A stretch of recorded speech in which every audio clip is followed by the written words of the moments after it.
Woodworth here, and we're working on lesson 8.2, solving two-step equations. Exciting. You know what I always say? It's a beautiful day for math, even though it's a Monday. Let's get after it. Here we go. We're going to solve these types of equations here. They have two operations. See, there's addition, obviously, there, and there is multiplication there between the -3 and the x. All right, and we're going to try to figure out which one to undo first to isolate that variable. Now, my favorite thing to say as a math teacher, you're going to hear me say it a lot, let's use inverse operations to isolate the variable. It just has a nice ring to it. It really rolls off the tongue in such a satisfying way. All right, now you should already have this stuff copied, but if you don't, pause and get it down now, okay? When we solve, we're always going to look to simplify. You don't always have to simplify because there might not be something to simplify in the problem, but just look. It's just going to take you 2 seconds to look, see if you can simplify. Then if everything's simplified, then we're going to solve. So this is following order of operations. This is following the reverse of order of operations, undoing all the operations in reverse order. So this is regular PEMDAS, and I like to call this SAD MEP, you know, the opposite of PEMDAS. Got me? Okay. You can see it visually down here. See SAD MEP or PEMDAS. Got it? All right. So simplifying, typically in these types of problems, we're going to simplify the left and right side of the equation by using distributive property and combining like terms. All right. And as you can see, it says if necessary, meaning often you won't have to simplify. You can just skip to the second step, which is using reverse order of operations to solve, right? And what is solving? In algebra, it's using inverse operations to isolate the variable. All right, and solving is also looking for a solution. What's a solution? A solution is a value for the variable that makes the equation true. If I had to pick something, that'd be my second favorite thing to say in math. All right, I'll have to write that down. Anyway, we are going to use reverse order of operations. So your first step is going to be use addition and subtraction, and specifically the addition and subtraction property of equality. That means what you do to one side, you have to do it to the other. Okay, use that property to cancel out the constant term. Constant term, what is that again? That's the term without the variable. Remember, a new term starts every time you see an addition or subtraction symbol. Okay, now after you cancel out the constant term, if there is one, using addition and subtraction, we're going to use multiplication or division property of equality to cancel out the variable's coefficient. All right, remember what the coefficient is? Often it's right to the left of the variable, but more accurately, it's what's multiplied by the variable. Okay, so if you have 2x, it's the 2. If we zoom up here, it's this -3. Here's my constant, no variable in that term. Here's my coefficient because it's part of this variable term. All right, it's just the -3. All right, and then we won't be dealing with anything that involves these guys right now. Okay, hopefully you get rid of any parentheses because in that first simplifying step, we use distributive property to kind of get rid of them. Okay, so that's the intro. We're going to be referring back to this page to make sure we're following all the steps. Now it's time for our practice. Let's go. Okay, some examples here. So our first step is to look at the left side of the equation and see if there's anything to simplify. There's no distributive property. That's what we look for first. And then look to see if you can simplify by combining like terms. Well, we have two constant terms, a +7 and a +2. That can be simplified. Okay, so we keep the 3a and we combine those to make it more simple. It's easier to say +9 than it is to say +7 +2. All right, and then we're going to bring down our 33. Now there's nothing to simplify over there, so we're good to go. Okay, we always check the left and the right side of the equation to see if you can simplify it. Now we're ready to solve. So our first step was to simplify. And we just combine the like terms there. Okay, next, now we're going to solve. We're going to try to what we call isolate the variable. We're going to get that a all by itself so we can know what it equals. What is the solution? What will make this equation true? Okay, so let's do that. And our first step in solving is to get rid of a constant term if we can, and we do that by addition or subtraction. So we're gonna, what would cancel out plus 9? Okay, we would cancel that out by putting minus 9. Now, I'm gonna draw this line down. I'm gonna use this line to line up my equal sign. Sorry, there's gonna be one here actually. Okay, because I'm going to write what we call equivalent equations. If I do a legal mathematics move, right, what I do to one side, I do to the other, then I'm always going to get a new equation that has the same solution as the original equation. And that's the whole theory behind this, okay? That's the whole reason we can do this.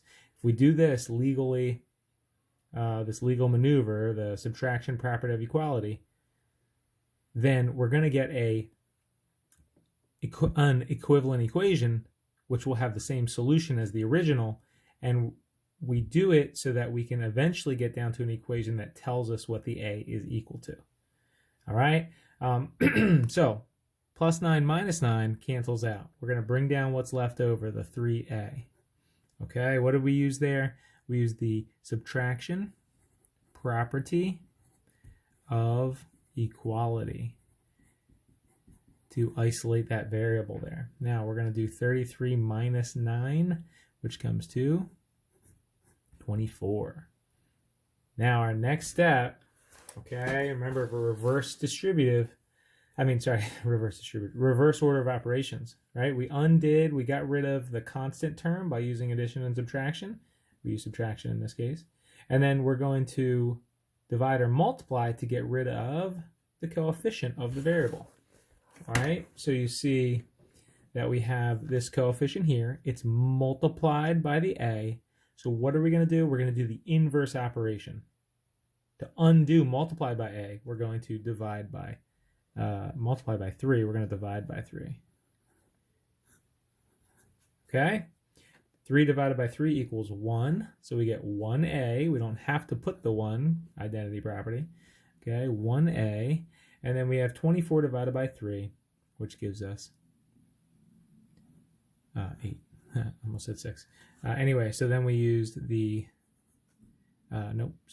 division property of equality. All right, so quick review. We simplified first. Then we started canceling out everything. We wanted to cancel everything out so we could isolate this variable. And if we follow the rule where you do it, what you do to one side, you do to the other, then you'll get an equivalent equation. So to undo add 9, we subtracted 9, have to do it to the other side. To undo the multiply by 3, we divide by 3, we have to do it to the other side. And we come down here and have a solution. Now we can check that quickly in our heads. Let's go back to the original. What if I did 3 times 8? What would I get? 24. Then add 7 to 24, 31. Then add the 2 to 31, 33. So this whole left side would equal the right side of 33. Okay, so you can quickly check your answer. Let's go to the next example. All right, there's nothing to simplify over here, nothing to simplify over here, so I'm going to draw my line down so I can keep my equal signs organized. All right, now we look at this, we see two terms. Okay, a term here and a term here. And we're going to use addition or subtraction to cancel out the constant term first. So minus 8, we're going to add 8. Okay, inverse operations to isolate the variable. That cancels that out. We bring down the remaining. And we have a new equation, but it has the same solution as the original. Okay, negative 16 plus 8 is negative 8. And now we have to isolate the variable using inverse operations, my favorite saying. We're going to divide by negative 2, divide by negative 2, cancels. X equals a negative divided by negative is a positive. Okay, check it. Negative 2 times 4 is negative 8. Negative 8 minus 8, okay, or plus negative 8, remember, definition of subtraction. Okay. A -8 combined with another -8 gives us -16. So we are correct. Next, moving on. Okay, I threw a fraction in there. All right, but that's just from lesson 8.1, right? How do we get rid of a fractional coefficient? We multiply by the reciprocal, or you could call it refliprocal to kind of help you remember how to find them. Anyway, we don't have anything to simplify over here or over here, so we can draw our line to organize our equal signs. All right, now we have our variable term and our constant term. We always get rid of that constant term first, all right, by using addition or subtraction. You can actually get rid of any term you want by using addition and subtraction. You can get rid of coefficients by using division or multiplication, all right? So anyway, just a little tip. All right, so we want to get rid of that -2. How do you think we're going to do that? We're going to add 2.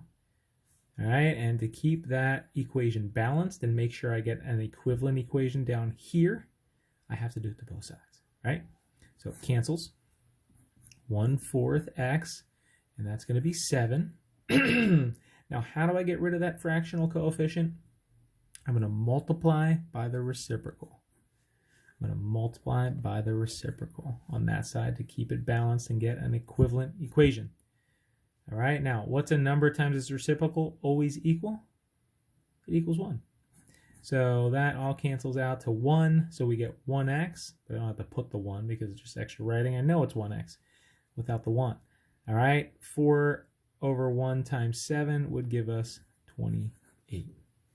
All right, let's check that answer. Plug it in here. What's 1/4 of 28?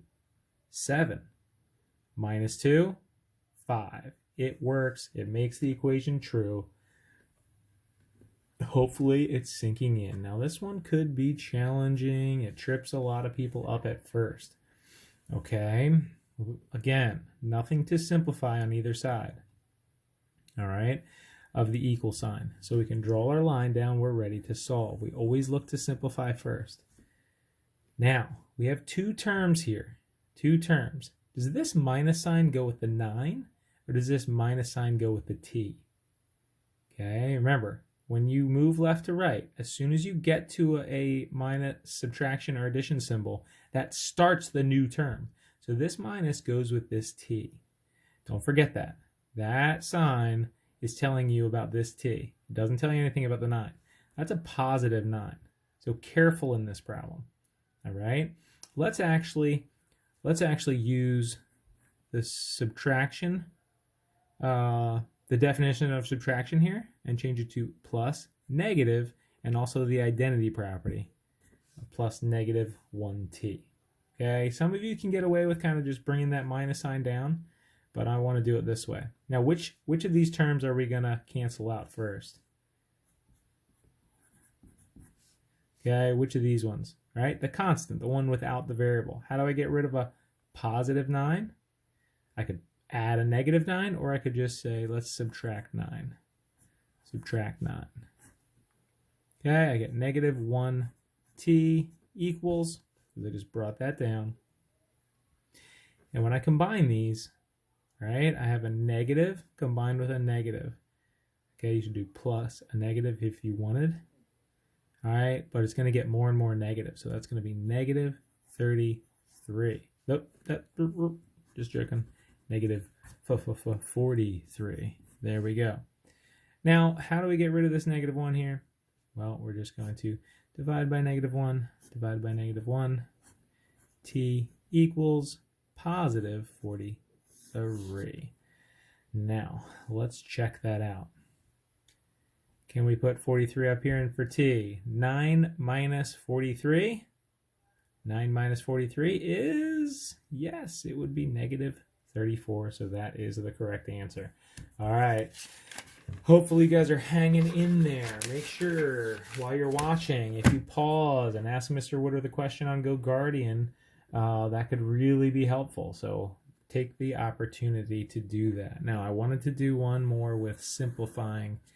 One more that had simplifying right off the bat. All right. If you look at the left side and the right side's all simplified. It's just down to one number. But this side has some terms that we can combine. Okay. It has a minus 9c, and it has a plus 3c. If I subtract 9, then add 3, what's kind of the net result?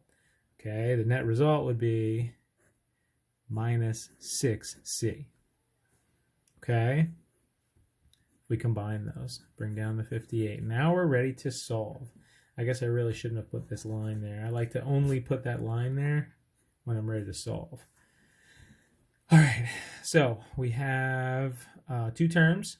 Okay, we have a positive 4 and a minus 6c. We usually get rid of the constant term using addition or subtraction. I can do subtraction here to subtract 4 minus 4 gets you 0. That cancels. And I have to bring down, now I didn't do it because I'm not in the habit of it, but it might be helpful for you to do plus negative there. Okay, but if I cancel that out, I just know for myself I'm bringing down a negative 6c, or a minus 6c. All right, if I subtract this, excuse me, I get 54. And now to get rid of a coefficient, I'm going to divide, okay, or multiply, but in this case, because it's multiplied, this negative 6c is multiplied by, the negative 6 is multiplied by the c, I can divide by negative 6 to undo it, to reverse it, to cancel it out. Okay, that equals 1, so I have 1c. 54 divided by negative 6 is going to be negative 9. If I go back and check in the original, it's going to be a little tricky. Well, I think we can do it. Okay, 9 times negative 9. I'll do it up here for 9 times negative 9 plus 3 times negative 9. That gets me 4 minus negative 81, which is plus a positive, and then plus negative 27. So this gives me, that gives me 85, and then I have to subtract 85 minus 27, and that would give me 8 and 5, 58. Yes, we got it. Okay. Oops, sorry, I didn't show you my real work there. Okay, I just kind of having trouble doing it in my head, so I just jotted it down real quick to see if I was right. Okay, that was a tricky one and hard to check, so hopefully it didn't get you too upset.